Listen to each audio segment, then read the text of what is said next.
And Sydney's still in lockdown, but David has managed to look sartorially elegant. David, what else is sartorially elegant? Well, I think in this case it is the Volkswagen Golf GTI Mark 8.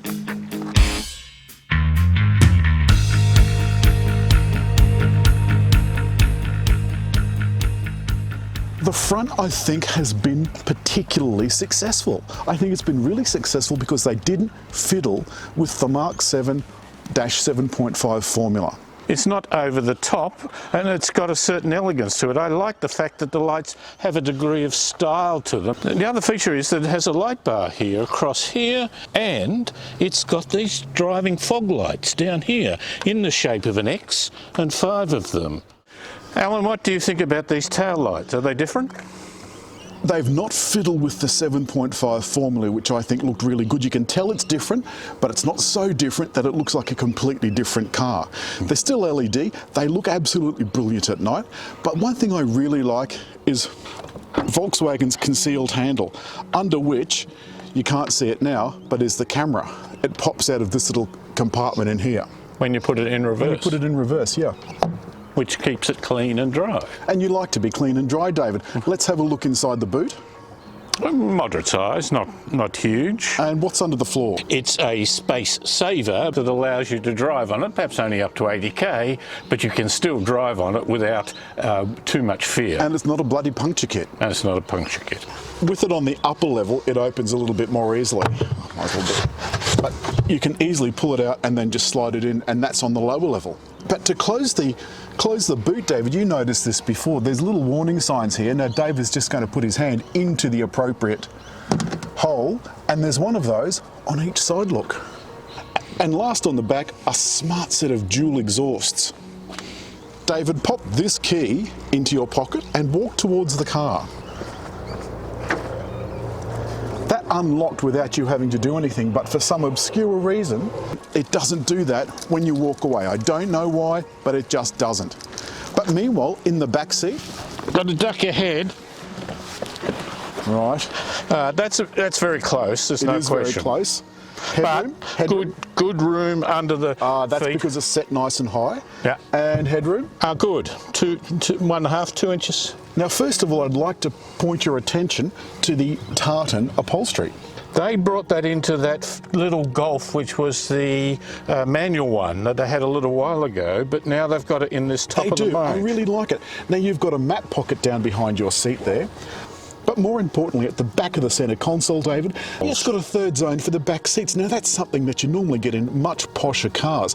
And the thing that you'll notice on the back is how hard that is. But at the front door, David, what do you notice? Oh, that's it's much softer. Not as firm. It has. Isn't that so different? And the other thing on the front door, you'll notice that there's a panel for power windows and mirrors and all of that sort of stuff. The door locks, so they're in one place centrally, and there's one of those on either side. And down below, a little bin and a tiny bottle holder. Getting in, you'll notice there's no power adjustment for the front seat. That comes as part of the package. And David's going to start the car up now. A little bit of a Look at that. That's just one of the many views, and of course a ding to let us know that we've got the bloody door open. We know we've got the door open. Now, a lot of people have been making comments about this dash, David, and quite frankly, they're wrong. The layout seems simple when you first sit in it, yet once you start it up, you suddenly realise that it has great depth again in terms of controls and setup. They complained about the amount of piano black, but frankly, I think the amount of piano black is brilliant. And it's got this one big long stretch right across the dash. There's no gear lever, just a little tiny nipple, David. Give your nipple a tweak. Lovely. Put it into park with the park button. There's an auto hold button, electronic brake, and the stop start button. But look, if you want to go and turn the fan down, you've got to go into the climate menu, which is down below. And then you've got to turn the fan down with this. So either turn the temperature up or the fan down. The buttons here along the front, there's temperature control for the air conditioning, but that's not backlit at night. And this is air conditioning, but this isn't. This is audio. Yeah, which is really strange, but it brings up a big audio thing to let you know you're in audio and not fan, if you care to read it. It's foolproof. But with your phone in the Qi wireless charger, with that very attractive purple light, you can put your phone into Apple CarPlay. Without having to plug it in. Eventually. When you've got it in the appropriate view, it'll show kilowatts instead of revs, which I think is much more useful. It also allows you to set what you want on the left and what you want on the right. Yeah, simply by using these two buttons. So that one will bring up the view on the left menu, and the right one brings up the view on the right menu. So I can have my fuel gauge, and I can have over here time. Personally, I found the fuel gauge very confusing because it's showing up now as 400 kilometres to empty. That can't possibly be right. So I've brought you to my favourite piece of road, the only piece that we can access in lockdown. So if you're wondering why all the reviews are the same, this is why. I've put my modes into sport mode, my drive modes into sport, and I had to stop to do that because I'm not quite used to the buttons yet. And without a little button down here on the dash, I'm not confident enough to actually try and access it because I've got to do that and then try and find the right button on the screen. Unlike hot hatches of the old days, the suspension was hard, and that was your lot. You just had really hard suspension and you drove around like that all the time. That's not so now. This little Golf GTI has active suspension that changes with the drive modes. And so that means as you put it into sport mode, the steering gets a little bit more feeling, although it's electric, so that is simulated road feeling. And the suspension toughens up. But having said that, this is still very compliant. It's lovely and controlled in corners. Very soft, but no body roll. Going exactly where I point it. Steering, lovely and precise. So not only has it got more road feel, simulated road feel, but it's very, very direct. And this road has a disappointingly low speed limit, so I can't really get stuck in. But I'll stick the boot in when we get onto the highway.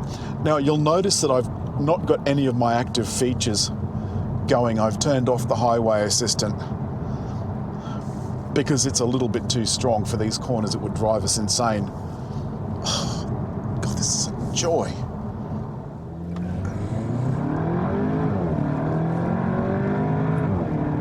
There's that pleasing little burp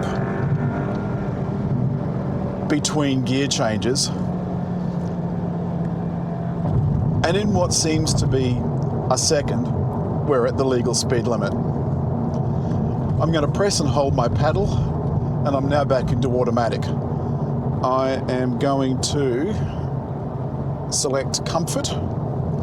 Now the comfort mode has made everything nice and easy and breezy. I'll get to the speed limit and then I'll set. That's just a little under the speed limit, so I'll press the up arrow. That'll take me to 110.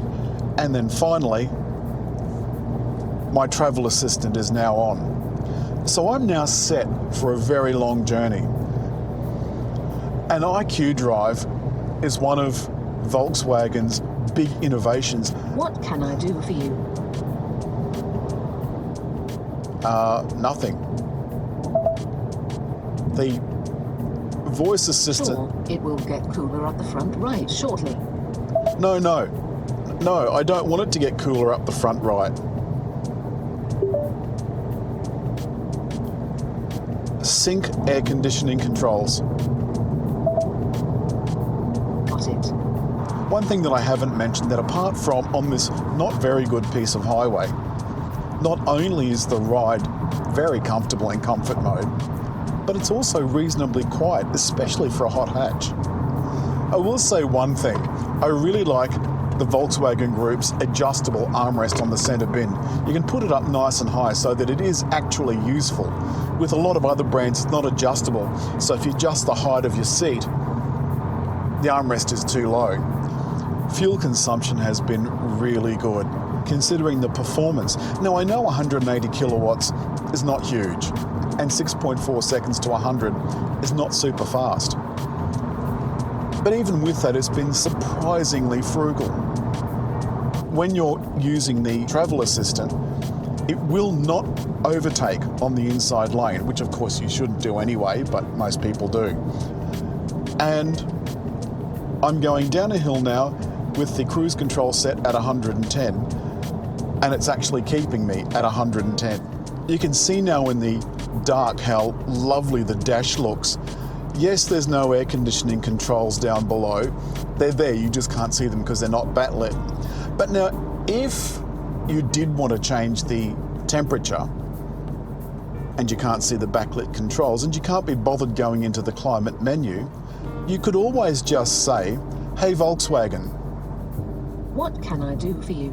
set temperature to 21 degrees.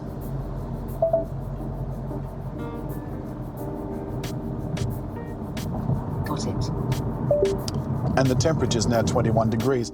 That's all this week for the Golf Mark 8 GTI. As usual, people should hit like. Make a comment.